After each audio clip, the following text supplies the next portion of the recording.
깨달음은 인간 속에 내재된 길이며 삶의 궁극적인 목적이기에 인간이라면 누구나 도달할 수 있도록 되어 있습니다.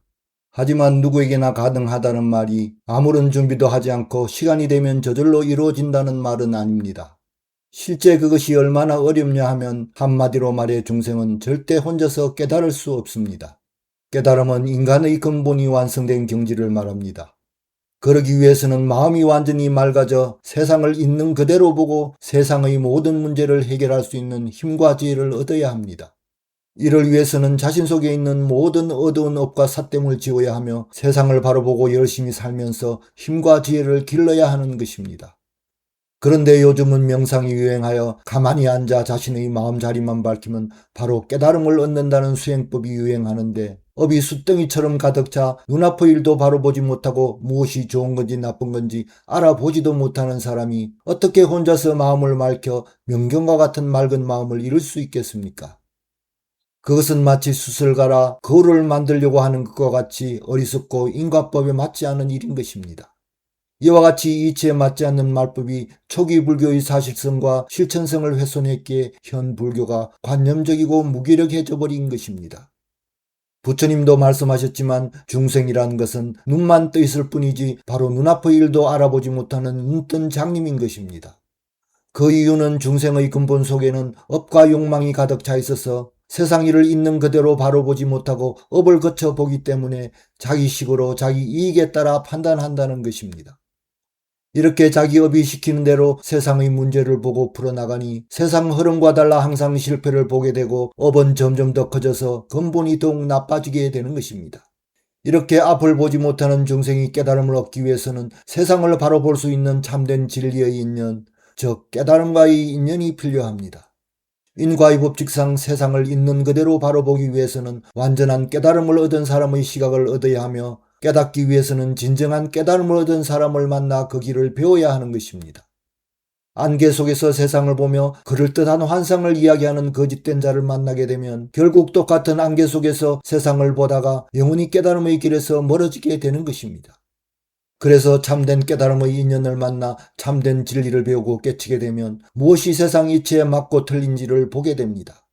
그래서 그 이치에 따라 생활하게 되면 오직 자연의 실상과 진리만이 남기 때문에 자신 속에 내재된 업이 점점 사라지고 세상 일이 명확하게 드러나게 되는 것입니다.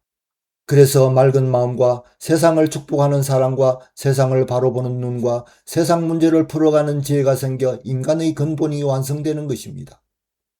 거짓과 헛됨을 버리고 근면금수하게 살고 양심을 지켜 정직하게 살며 바른 이치를 세상에 실천하면 마음은 맑아지고 생활은 부유해지며 세상은 밝고 행복해지는 것입니다. 이것이 바로 세상 이치에 부합되는 인간의 길이며 깨달음의 정석인 것입니다.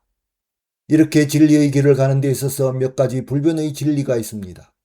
첫째, 이 세상은 완전한 법계로 지연대로 이루어지는 완전한 법칙이 한치의 어김없이 적용된다는 것이며, 둘째, 인간은 완성에 이를 수 있는 가장 고귀하고 가능성이 무한한 존재로서, 셋째, 사실과 이치에 따라 거짓없이 살아가면 밝은 세상과 인간 완성의 경지가 온다는 것입니다. 넷째, 자신이 지은 만큼 결과를 받도록 세상의 법칙은 이미 정해져 있기 때문에 신이 대신해주거나 구원해주는 일은 없으며 자신의 운명과 깨달음은 자신이 책임진다는 것입니다. 이렇게 세상이 흘러가는 실상과 바른 이치를 실천하다 보면 그 진실이 드러나 사람들의 정신이 맑아지기 때문에 거짓과 환상으로 세상을 속이던 어둠의 세력들은 자신들의 입지가 위험해짐을 느끼며 이들을 핍박하게 됩니다. 그것이 바로 유대교가 예수님의 진리의 말씀을 박해한 이유이며 부처님의 말씀이 힌두교의 전통과 관념 속에서 오염되어 버린 원인인 것입니다.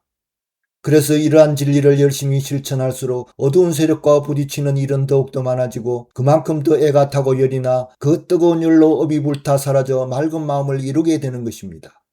이것이 현실에서 깨달음을 얻는 최고의 방법이며 최선의 방법입니다. 물론 진리가 사라진 말세에서 참된 깨달음의 진리를 만나 진리의 길로 들어가는 것은 매우 어렵습니다. 거짓이 진실을 잠식한 상태이기 때문에 깜깜한 속에서 진실의 빛을 찾기 어려우며 장님이 길을 찾다 보면 오히려 거짓에 속아 자신을 망치기 일쑤인 것입니다. 그래서 부처님도 참된 진리의 인연을 만나는 것은 하늘에서 떨어진 바늘이 겨자씨에 꽂히는 것과 같고 태평양의 눈먼 거북이 숨쉬러 물 위로 올라왔을 때 물 위에 떠있는 판자 구멍에 머리를 내미는 것 같이 희귀한 일이라 하셨던 것입니다. 그러나 매우 드문 인연으로 이곳에는 완전한 깨달음의 인연이 있으니 속는 셈치고 한번 찾아보시고 이 세상에 태어난 최고의 보람을 만나시기 바랍니다.